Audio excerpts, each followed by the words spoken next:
Okay, Edexcel 2023 Physics, Paper 2, Foundation.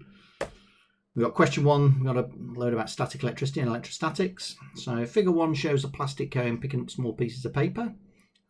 These pieces of paper are being charged by induction, whereas the cone is likely to have been charged by friction, by rubbing it with an insulator. The cone picks up the paper because the cone has magnetism, no. Charge, yes.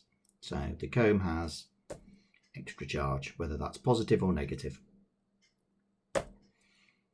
Question 2, figure shows a person touching a charged dome, so you know that this is the Van de Graaff generator that we used in class.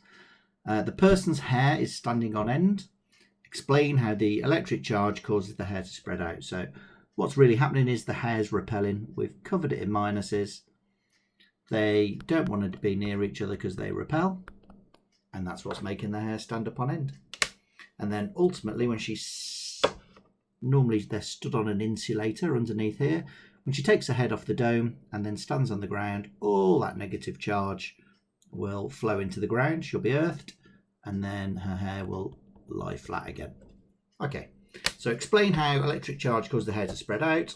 The charges on the hair are the same, where you could say it's all covered in negative charge or positive charge if you wanted, and like charges repel. Next one, the person lets go of a charged dome. The charge on their hair is in microcoulombs. The charge on the dome is in micro. Calculate the percentage change. So I don't need to change those units because they're both the same, and therefore they'll speak to each other if I'm doing a percentage. So you can tell I want charge on the hair, 10 from here, divided by charge on the dome times 100. So it tells you exactly what to do. So that's quite a nice question. 40%. Draw a straight line from each example of electrostatic charges for their description. So charging a plastic cone, just talked about that earlier. So that'd be charging by friction, where we move electrons from one insulator to the other. So I'm looking for the word friction, which is at the bottom there. So produced by friction between solid surfaces. Paint spraying, we give the paint a charge. We can give the item a negative charge, or it might induce a charge and cover it. So small droplets are charged, so they'll stick to an object.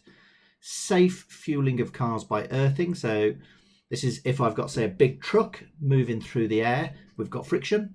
This will store lots and lots and lots of electrons on the truck, and it's going to want to discharge. So we connect a metal wire to the ground to get rid of the electrons. So prevents a dangerous buildup of electrons or charge.